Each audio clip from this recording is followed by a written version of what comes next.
Allez, place au débat désormais sans plus attendre. Et on va commencer avec vous, Madame Saada.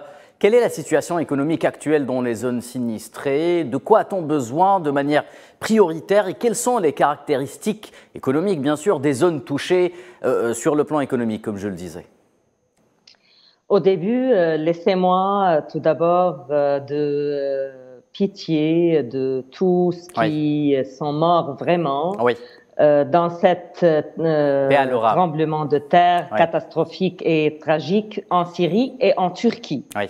Nous sommes dans une catastrophe humanitaire et vraiment, il faut penser au niveau ou d'une façon logique.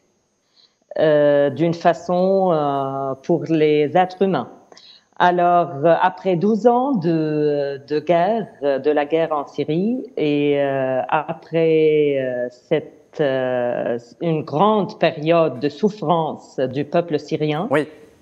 Et même qu'il fasse une guerre économique aux derniers ans, surtout, sous le nom des sanctions économiques, en face vraiment une situation, une crise économique plutôt dans les zones touchées par le tremblement de terre, touchées par le tremblement de terre certainement. Mais en même temps, on voit vraiment une aide ou bien des aides humanitaires de partout, des pays qui étaient proches avec la Syrie et des autres pays qui font éliminer ou bien qui mettent à part la politique, à part et maintenant ils fassent ou bien il aide la Syrie au niveau humanitaire. Et merci beaucoup pour l'Algérie.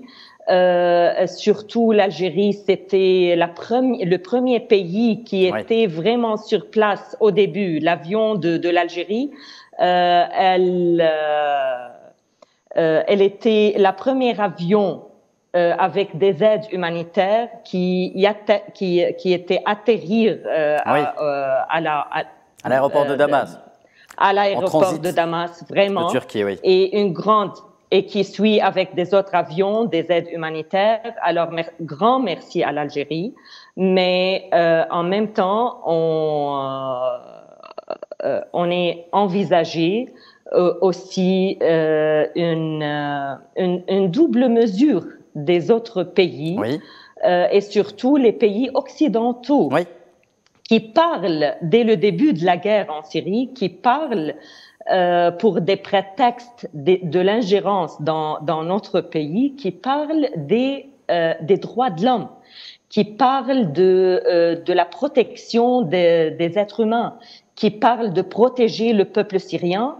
Et c'est eux, aujourd'hui, ils aident seulement la Turquie. Ils aident une part et qu'ils négligent la partie syrienne de cette catastrophe. Nous allons y revenir justement.